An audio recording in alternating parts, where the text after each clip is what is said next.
ബിന്ദുവിൻ്റെ വീട്ടിൽ നിന്ന് നമുക്കൊപ്പം ഇപ്പോൾ ഡാനി പോൾ കൂടി ചേരുകയാണ്. ഡാനി, ഒരു നാടിൻ്റെ ഒന്നാകെ എന്ന് പറയുന്നതിനപ്പുറം കേരളത്തിലെ ഒന്നാകെ നോവായി മാറുകയാണ് ഇപ്പോൾ ബിന്ദു.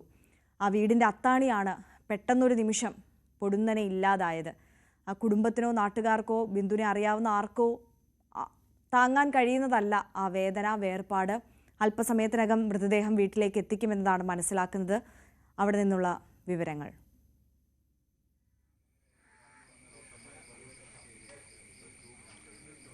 തലയോലപ്പറമ്പിൽ ബിന്ദുവിൻ്റെ വീട്ടിലാണ് നമ്മളുള്ളത്. അതിപ്പോൾ ബിന്ദുവിൻ്റെ ബന്ധുക്കൾ, ഭർത്താവ് എന്നിവരെല്ലാം തന്നെ ഇവിടെ ഉണ്ട്.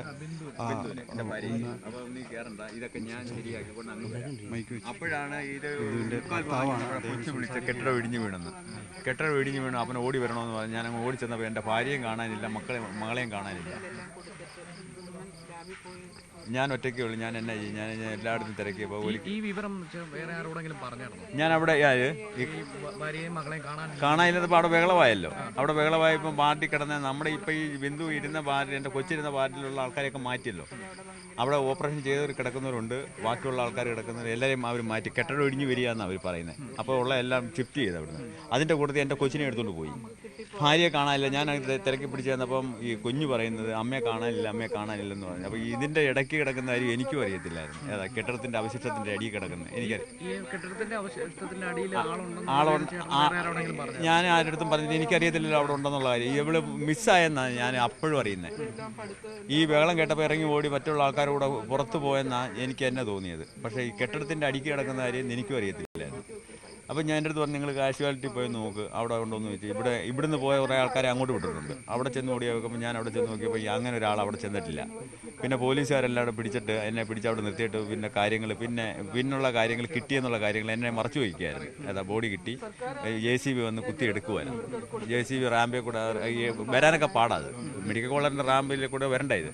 വന്നിട്ട് ഒരു സൈഡിലാണ് ഈ ബാത്റൂം ഇരിക്കുന്നത്. അവിടെ നിന്നെല്ലാം പിന്നെ JCBയുടെ കൈ വെച്ച് കുത്തി ഇളക്കി സ്ലാബിൽ നിന്ന് അടിയിൽ നിന്ന് എടുക്കുമായിരുന്നു. ഞാൻ കണ്ടില്ല. അവിടെ നിന്ന് കൊണ്ടുപോകായിരുന്നു.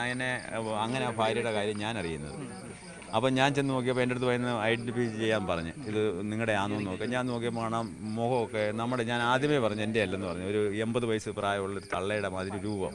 പക്ഷേ കൈകാല് കണ്ടപ്പം അടയാളമൊക്കെ വെച്ചപ്പോൾ നമ്മുടെ ആളാണ്. അങ്ങനെ ഞാൻ അവിടെ വെച്ച് സ്ഥിരീകരിച്ച് അവനുള്ള കാര്യങ്ങളൊന്നും കഴിഞ്ഞാൽ ആരോഗ്യമന്ത്രി പറഞ്ഞിരിക്കുന്നത് അതെങ്ങനെ രാവിലെ അവിടെ കുളിക്കുകയല്ലായിരുന്നു? അതെങ്ങനെ അത് ശരിയാവുന്നത്? അവിടെ വന്ന ആൾക്കാരുടെ മൊഴികളുണ്ടല്ലോ, അവിടെ കിടന്ന ആൾക്കാരുടെ. അവർ പറഞ്ഞത് നിങ്ങളൊക്കെ ചാനലുകാരൊക്കെ കണ്ടില്ലേ? എന്നാ പറഞ്ഞത്? അവിടെ അന്നും കുളിച്ചതാ, അവിടെ ട്രീറ്റ്മെൻറ്റ് നടത്തിയതാ, ആ വാർഡ് ഉപയോഗിച്ചതുവാ. അപ്പോൾ പിന്നെ അവർ പറയുന്നതിനകത്ത് എന്നാ കാര്യമുണ്ട്? ഉപയോഗിക്കുന്ന കെട്ടിടം ഒരു 10-15 ബെഡും ഉണ്ട്. ഞാൻ പറഞ്ഞില്ലേ, ഉപയോഗിക്കുന്ന കെട്ടിടം തന്നെ ആയിരുന്നത്.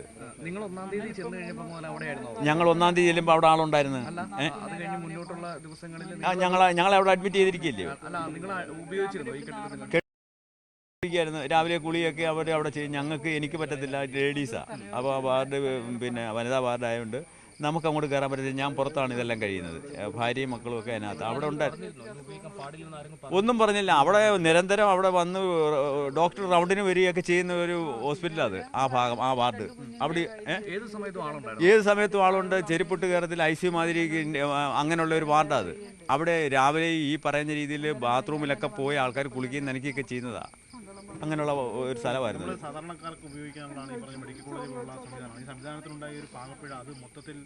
അല്ല, ഇവരിത് പറഞ്ഞത് അവിടെ അങ്ങനെ ഉപയോഗിച്ചില്ല, വേസ്റ്റ് ഇടുന്നതാണ് ഈ ബാത്റൂം. അത് ശരിയല്ലല്ലോ, നിങ്ങൾക്കറിയാവുന്നല്ലോ. നിങ്ങൾ ആ റിപ്പോർട്ടൊക്കെ പിടിച്ചില്ലയോ? അവിടെ ഉള്ള ആൾക്കാരുടെ, വാർഡിൽ കിടന്ന ആൾക്കാരുടെ റിപ്പോർട്ട് നിങ്ങൾ പിടിച്ചില്ലയോ?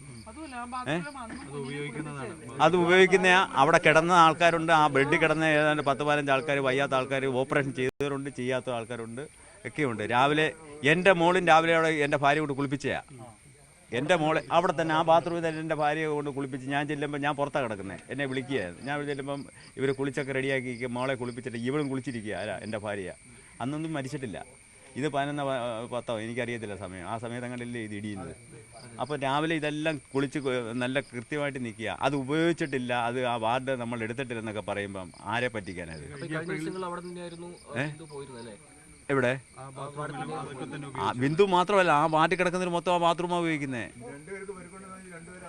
10-15 പേര് കിടക്കുന്ന ബെഡുള്ളത് ഒരു വാർഡിൽ ഉപയോഗിക്കുന്ന ബാത്റൂം അവർക്കുള്ളതാണ്. ഇത് കഴിഞ്ഞിട്ട് എപ്പോഴെങ്കിലും മന്ത്രി ആരെങ്കിലും ഒക്കെ ഒന്നും സംസാരിച്ചില്ല. ഞങ്ങളുടെ അടുത്ത് മന്ത്രി തലത്തിലോ അവിടുത്തെ ഉദ്യോഗസ്ഥ തലത്തിലോ ഒന്നും ഞങ്ങളുടെ അടുത്ത് എൻ്റെ അടുത്തൊന്നും ഇല്ലില്ല. അവിടെ MLA വന്ന്, അത് അവിടെയും വന്ന് ആശ വൈക്കം, പിന്നെ പോയിട്ട് ചാണ്ടിയുമ്മന വന്നേ. ആദ്യം ചാണ്ടിയുമ്മൻ വന്ന്, പിന്നെ വാസവ സാറൊക്കെ വന്ന്. ഞാനത് അന്നേരം എനിക്ക് ടെൻഷൻ, ഒറ്റയ്ക്ക് എനിക്ക് അതിനോട് പോകാൻ പറ്റത്തില്ല. പിന്നെ തിരുവനന്തപുരം രാധാകൃഷ്ണൻ ഉണ്ടായ സാറുണ്ടായിരുന്നു. പിന്നെ നമ്മൾ ഒന്നുമില്ല. അങ്ങനെയുള്ളവർ നമുക്ക് അങ്ങനെ ഒരു ആശ്വാസ വാക്ക് ഇവരെ ഇന്ന് ഉണ്ടായിട്ട് തന്നിട്ടില്ല. ഒന്നും പറ്റത്തില്ല. ഞാൻ സർക്കാരിൻ്റെ ഭാഗത്ത് എന്താണെന്ന് വെച്ചാൽ അവർ ചെയ്യട്ടെ. ഞാൻ അതിനെ ബലം പിടിക്കാനൊന്നും ഞാൻ പോകുന്നില്ല. ഇപ്പോൾ കണ്ടില്ലേ, നിങ്ങൾ കണ്ടല്ലോ ഈ വീടിൻ്റെ പരിസരവും കാര്യങ്ങളും കണ്ടോ. പിള്ളേരുടെ കാര്യം, 2 പിള്ളേരുടെ കാര്യം അധോഗതിയായി. എനിക്കതേ പറയാനുള്ളൂ. എനിക്ക് വല്ലപ്പോഴും ഒക്കെ ഉള്ള പരിപാടി. ഞാൻ പറഞ്ഞില്ലേ, അവളുടെ ഒരു ജീവിതത്തിൽ അവളാണ് ഈ തള്ളി നീക്കിയത്.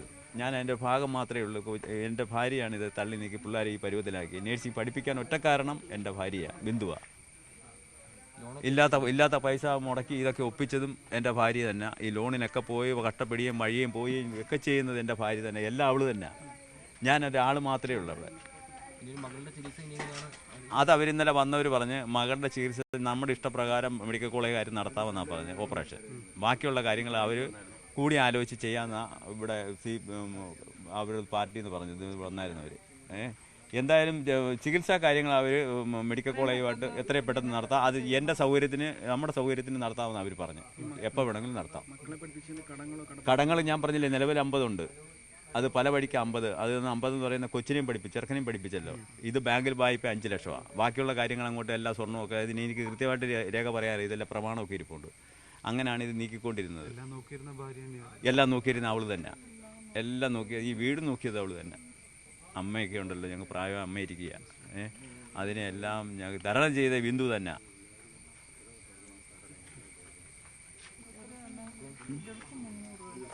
₹300 ഉള്ളു ദിവസം കിട്ടുന്നത്. അതിനകത്ത് 50 രൂപ പുള്ളിക്കാരത്തി കാല് വയ്യാത്തതുകൊണ്ട് രാവിലെ അങ്ങോട്ട് ഓട്ടോയിലാണ് പോകുന്നത്. പിന്നെ പോയിട്ട് 250 രൂപയാണ് അതിന് വരുമാനം കിട്ടുന്നത്. ഈ 250 രൂപത്താണ് ഇതെല്ലാം ഒപ്പിക്കുന്നത്. എനിക്ക് ഇടയ്ക്ക് വാസവും വരും, എൻ്റെ അമ്മയ്ക്ക് വരും ഒക്കെ ഇതിനകത്ത്. നിങ്ങൾ കണ്ടില്ലേ ആ വീട് കണ്ടോ കിടക്കുന്നത്? പഞ്ചായത്തിൽ നിന്ന് കിട്ടിയെന്നൊരു 2.5 സെൻറ്റ് ബസ്സുള്ളത്. തീർച്ചയായും അവരുടെ അങ്ങനെയുള്ള ആൾക്കാരെ കയറ്റി കിടത്തരുതെന്നാണ് ഞാൻ ഇപ്പോഴും പറയുന്നത്. നാളെ മറ്റുള്ള ആൾക്കാർക്ക് ഇത് ഉണ്ടാവരുത്. ഇപ്പോൾ ഞാൻ കരയുന്നതുകൊണ്ട് തന്നെ വേറൊരു അച്ഛൻ്റെ ഇരുന്ന് കരയത്തില്ലയോ, അല്ലെങ്കിൽ ഒരു അമ്മ ഇരുന്ന് കരയത്തില്ല അല്ലയോ? നമ്മൾ അങ്ങനെ മനുഷ്യ സ്നേഹികളാണെന്ന് അങ്ങനെ തന്നെയൊക്കെ ചിന്തിക്കത്തുള്ളൂ. നാളെ ആർക്കൊന്നും ഉണ്ടാവരുത്. ഞാൻ അവിടെ വെച്ച് മെഡിക്കൽ കോളേജ് വെച്ച് റിപ്പോർട്ട് ചാനലിൻ്റെ അടുത്ത് ഞാൻ പറഞ്ഞത് തന്നെ, നാളെ ഇങ്ങനെ ആർക്കും ഉണ്ടാവരുത്. ഞങ്ങളുടെ കാര്യം പോട്ട്, ഇത് പറ്റിപ്പോയി. ഇനിയിപ്പോൾ എന്നാ ചെയ്യും? ഇനി വല്ലവരെയും നമ്മൾ കുറ്റം പറഞ്ഞ മന്ത്രിയോ അല്ലെങ്കിൽ ആശുപത്രിക്കാരെ കുറ്റം പറഞ്ഞിട്ട് കാര്യമില്ല. അനാസ്ഥയൊക്കെ ഉണ്ടായിട്ടുണ്ട്. അത് കൃത്യമായിട്ട് അവിടെ ഒരു വണ്ടി വരാനുള്ള സൗകര്യമില്ലായിരുന്നു. അത് ശരിയാണ്. അവിടെ വരുന്ന JCB വരണത് സ്ലാബ് മാറ്റണമെങ്കിൽ അവിടെ അങ്ങനെ റാമ്പിലിരിക്കുക. നിങ്ങൾക്കറിയാമല്ലോ, അതിൻ്റെ റാമ്പിലായിരിക്കുന്നത്. അപ്പോൾ അവിടെ കയറാൻ പാടാണ്. പിന്നെ ആരാണ്ട് പറഞ്ഞ അനുസരിച്ച് അതിൻ്റെ അടിക്ക് ആളുണ്ടെന്ന് പറഞ്ഞപ്പോഴാണ് പിന്നെ JCB വന്ന ആളൊക്കെ വന്ന് കുത്തി നോക്കിയിട്ട് അങ്ങനെ എടുത്തത്. എനിക്കറിയത്തില്ലായിരുന്നു അപ്പോഴും ഇതിൻ്റെ അടിയിൽ ആളുണ്ടെന്നുള്ള കാര്യം. ഞാൻ വിചാരിച്ച് ഇത് ഇറങ്ങി ഓടി ഈ വാർഡിൽ കിടന്ന ആൾക്കാർ ഓടിയ കൂടത്ത് എൻ്റെ ഭാര്യ ഓടിയെന്നാണ് ഞാൻ വിചാരിച്ചത്. മിസ്സായെന്നും പറഞ്ഞിരിക്കുകയായിരുന്നു. ഞാൻ പരക്കം വാങ്ങി കിടക്കി. എനിക്കറിയത്തില്ലായിരുന്നു ഇവിടെ ഈ സ്ലാബിൻ്റെ അടി വളരെ ജീവശവമായിട്ട് എന്ത് വേദന സഹിച്ചാണ് അവിടെ കിടക്കുന്നത്. നാളെ ഇങ്ങനെ ആർക്കും ഉണ്ടാവരുത്. അതിന് നിങ്ങളുടെ ഭാഗത്ത് നിന്ന് ഞങ്ങൾക്കൊരു സപ്പോർട്ട് ഉണ്ടായിരിക്കണം. നിങ്ങളുടെ ഇപ്പോൾ ചാനലുകാരുടെ അടുത്ത് എനിക്ക് ഒന്നേ പറയാനുള്ളൂ, നിങ്ങളെല്ലാവരും കൂടി ഇതിൻ്റെ പരിഹാരം ഉണ്ടാക്കി തരണം. അത് ഗവൺമെൻറ്റുമായിട്ടാണെങ്കിൽ അങ്ങനെ, അല്ലെങ്കിൽ ഏത് ഞങ്ങളുടെ കാര്യങ്ങളൊക്കെ അറിയാമല്ലോ. ഇപ്പോൾ ഇതാ ആര്യ, ബിന്ദുവിൻ്റെ ഭർത്താവ് വിശ്രുതനാണ് ഇപ്പോൾ ഇത്രയും നേരം നമ്മളോട് സംസാരിച്ചുകൊണ്ടിരുന്നത്. അദ്ദേഹം പറയുന്ന വാക്കുകളിൽ വളരെ വ്യക്തമാണ് അവിടെ ഉണ്ടായിരുന്ന അനാസ്ഥ. അത് പൂർണ്ണമായും തന്നെ വ്യക്തമാണ്. രക്ഷാപ്രവർത്തനത്തിൽ വന്ന ഗുരുതരമായ പാളിച്ച, അത്തരം അനാസ്ഥകൾ തന്നെയാണ് അവിടെ ഉണ്ടായിരുന്നത്. അത് തന്നെയാണ് ഈ രീതിയിലേക്ക് തൻ്റെ ഭാര്യയുടെ ജീവനെടുക്കുന്ന രീതിയിലേക്കെല്ലാം തന്നെ കാര്യങ്ങൾ പോയത്. കൃത്യമായ രീതിയിലുള്ള ഒരു ഇടപെടൽ അവിടെ ഉണ്ടായില്ല. തൻ്റെ കുടുംബത്തിൻ്റെ തന്നെ ഒരു അത്താണിയായിരുന്നു തന്നെ നഷ്ടമാകുന്നത്. കാരണം പല അസുഖങ്ങളുമെല്ലാം തന്നെ അദ്ദേഹത്തിനുണ്ട്. അതുകൊണ്ട് തന്നെ ബിന്ദു തന്നെയായിരുന്നു ഈ കുടുംബത്തിലെ കാര്യങ്ങളുമെല്ലാം തന്നെ നിയന്ത്രിക്കുകയും ചെയ്തിരുന്ന. 2 മക്കളുടെ പഠനം നടത്തിയ വഴിയിൽ തന്നെ വലിയ രീതിയിലുള്ള ബാധ്യതകളുണ്ട്. അറിയാം, ബിന്ദുവിൻ്റെ മകൾ നവമി, അവർ നഴ്സിംഗ് പഠനം അത് പൂർത്തീകരിക്കുകയാണ്. അവരുടെ ഒരു ശസ്ത്രക്രിയയുമായി ബന്ധപ്പെട്ടാണ് അവിടേക്ക് എത്തിയത്, ആശുപത്രിയിലേക്ക് എത്തിയത്. നഴ്സിംഗ് പഠനം പൂർത്തീകരിച്ചിരുന്നു. അതോടൊപ്പം തന്നെ മകൻ്റെ പഠനവും പൂർത്തിയായി, എഞ്ചിനീയറിംഗ് പൂർത്തിയായിരിക്കുന്നു. അതിനുശേഷം ഒരു സ്വകാര്യ കമ്പനിയിൽ ജോലി ചെയ്യുകയാണ്. അങ്ങനെ ഇവരുടെ 2 പേരെയും ഉന്നത വിദ്യാഭ്യാസ വിദ്യാഭ്യാസം നൽകി തന്നെയാണ് ഇവർ വളർത്തിയത്. നമുക്ക് ഈ കുടുംബവും പശ്ചാത്തലവും തന്നെ കണ്ടാലറിയാം. ചെറിയ ഒരു സ്ഥലത്ത് ഈ തേക്കാത്ത ചുവരുകളുള്ള ഈ വീട് അവരുടെ തന്നെ ആ ജീവിതത്തിൻ്റെ തന്നെ നിരന്തരമായ ഒരു കഷ്ടപ്പാടിൻ്റെയും എല്ലാം തന്നെയും ഒരു പ്രതിഫലനം തന്നെയാണ്. അത്രമേൽ അവർ ജീവിതത്തോട് ബുദ്ധിമുട്ടി മുന്നേറുന്ന ഒരു കുടുംബം. പ്രത്യേകിച്ച് ബിന്ദു ഒരു ടെക്സ്റ്റൈൽസ് ജീവനക്കാരിയാണ്. അവിടെ നിന്നുള്ള തുച്ഛമായ വേതനം കൊണ്ടാണ് അവർ മുന്നോട്ട് പോകുന്നത്. അവർ ഈ കുടുംബത്തെ ഒന്നടങ്കം ചുമലിലേറ്റിയാണ് അവർ മുന്നോട്ട് പോകുന്നത്. മക്കളുടെ പഠനം, ഭർത്താവിൻ്റെ ചികിത്സ, ഒപ്പം തന്നെ അകത്ത് 75-കാരിയായ അമ്മയുണ്ട്. അമ്മയുടെ കരച്ചിൽ എപ്പോഴും പുറത്തേക്ക് കേൾക്കാം. മകളെ അന്വേഷിച്ചുകൊണ്ടുള്ള അവരുടെ ചികിത്സയും കാര്യങ്ങളും എല്ലാം തന്നെ കൊണ്ടുപോകുന്ന ഒരാളുടെ ആ പ്രയത്നം കൊണ്ടാണ് ഈ കുടുംബം മുന്നോട്ട് പോകുന്നത്. അവരെയാണ്, ആ കുടുംബത്തിൻ്റെ തന്നെ മുഴുവൻ ആശ്രയമായ ഒരാളായാണ് ഇങ്ങനെ ഒരു അനാസ്ഥ കൊണ്ട് തന്നെ ഇല്ലാതാകുന്നത് എന്ന് നമുക്ക് പറയാൻ പറ്റും. വീട്ടിന് അകത്തേക്ക് വരുമ്പോൾ അവർ കുടുംബാംഗങ്ങളെല്ലാം അകത്തുണ്ട്. മകളെ ആശുപത്രിയിൽ നിന്ന് ഇന്നലെ അവിടെ നിന്ന് ഡിസ്ചാർജ് ചെയ്ത് ചികിത്സ പൂർത്തീകരിച്ചിട്ടില്ല. അടുത്ത ഒരു ബന്ധുവീട്ടിലാണ് മകൾ ഉള്ളത്. ഇപ്പോൾ ഇന്ന് ബിന്ദുവിൻ്റെ സംസ്കാര ചടങ്ങുകൾ നിശ്ചയിച്ചിരിക്കുന്നത് 11 മണിക്കാണ്. വീടിന് മുകളിൽ നമ്മൾ കാണുന്ന ആ ഷീറ്റിട്ട സ്ഥലത്ത് അവിടെ പൊതുദർശനത്തിനുള്ള ക്രമീകരണങ്ങൾ ചെയ്തിരിക്കുന്നു. വീട് വളപ്പിനോട് ചേർന്നുള്ള ഒരു സ്ഥലത്ത് സംസ്കാരം നടക്കുകയും ചെയ്യും. ഇവിടെ മുട്ടച്ചിറയിലുള്ള സ്വകാര്യ ആശുപത്രിയിലാണ് മൃതദേഹം സൂക്ഷിച്ചിരിക്കുന്നത്. അവിടെ നിന്ന് ഇപ്പോൾ ഏതാണ്ട് ഇവിടേക്ക് എത്താനുള്ള ഒരു സമയത്തിലേക്കെല്ലാം തന്നെ ആകുന്നുണ്ട്. അതിനുശേഷം അവിടെ പൊതുദർശനമടക്കമുള്ള കാര്യങ്ങളെല്ലാം തന്നെ ക്രമീകരിച്ചിരിക്കുന്നു. ഇവിടേക്ക് നിരവധി ആളുകൾ ഇവിടേക്ക് വിവരങ്ങൾ അറിഞ്ഞുകൊണ്ടും എല്ലാം തന്നെ ഇവിടേക്ക് എത്തുന്നുണ്ട്. ഏതായാലും ഇതാണ് ഈ ബിന്ദുവിൻ്റെ വീടിൻ്റെ ഒരു സാഹചര്യവും കാര്യങ്ങളും എല്ലാം ഇതാണ്. കാരണം അവർ വളരെ കഷ്ടപ്പെട്ട, വളരെ ജീവിതം കരുപ്പിടിപ്പിക്കാൻ തങ്ങളുടെ മക്കളിൽ ഒരു പ്രതീക്ഷ അർപ്പിച്ചുകൊണ്ട് മുഴുവൻ ശ്രമങ്ങളും അവരുടെ വിദ്യാഭ്യാസത്തിന് വേണ്ടി മാറ്റിവെച്ചുകൊണ്ട് അതിനുവേണ്ടി കഠിന പ്രയത്നം അവർ നടത്തുന്നു. ടെക്സ്റ്റൈൽ ഷോപ്പിൽ അവർ ഒരു പകലന്തിയോളം അവർ അവിടെ പണി ചെയ്ത് തിരിച്ചെത്തുന്നു. തുച്ഛമായ വേതനം അവർ അതിൽ നിന്ന് ആ വേതനത്തിൽ നിന്ന് നീക്കിവെച്ചുകൊണ്ട് അവരുടെ കുടുംബത്തെ മുന്നോട്ട് കൊണ്ടുപോകുന്ന 2 മക്കളുടെ പഠനം, അതോടൊപ്പം തന്നെ ഭർത്താവിൻ്റെയും അമ്മയുടെയും എല്ലാം തന്നെ ചികിത്സ, ഇതെല്ലാം മുന്നോട്ട് കൊണ്ടുപോകുന്ന കഠിനാധ്വാനിയായ ഒരു കുടുംബനാഥ.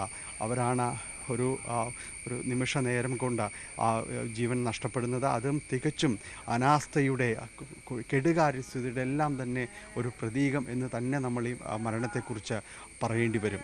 ആര്യ, തീർച്ചയായും ഡാനി പോളാണ് തലയോലപ്പറമ്പിലെ ബിന്ദുവിൻ്റെ വീട്ടിൽ നിന്ന് നമുക്കൊപ്പം ചേർന്നത്. ഡാനി സൂചിപ്പിച്ചതുപോലെ തന്നെ ആ കുടുംബത്തിൻ്റെ നട്ടെല്ലാണ് ഇല്ലാതായത്. എന്തൊക്കെ പകരം നൽകാമെന്ന് പറഞ്ഞാലും അവർക്ക് നഷ്ടമായ അവരുടെ മക്കൾക്ക് നഷ്ടമായ അവരുടെ അമ്മയെ തിരികെ ലഭിക്കുകയില്ലല്ലോ. അവരുടെ എല്ലാ കാര്യങ്ങളും നോക്കി ആ കുടുംബത്തെ മുന്നോട്ട് നയിച്ചിരുന്നത് ബിന്ദുവാണ്. ആ ബിന്ദു ഇല്ലാതാകുമ്പോൾ ഇനി എങ്ങനെ ആ കുടുംബം ഒരു നിമിഷം എങ്ങനെ മുന്നോട്ട് തള്ളി നീക്കും എന്നതാണ് വലിയ ആകുലത. എന്തായാലും ബിന്ദുവിൻ്റെ മൃതദേഹം അല്പസമയത്തിനകം തന്നെ അവിടേക്ക് എത്തിക്കും എന്നതാണ് മനസ്സിലാക്കുന്നത്.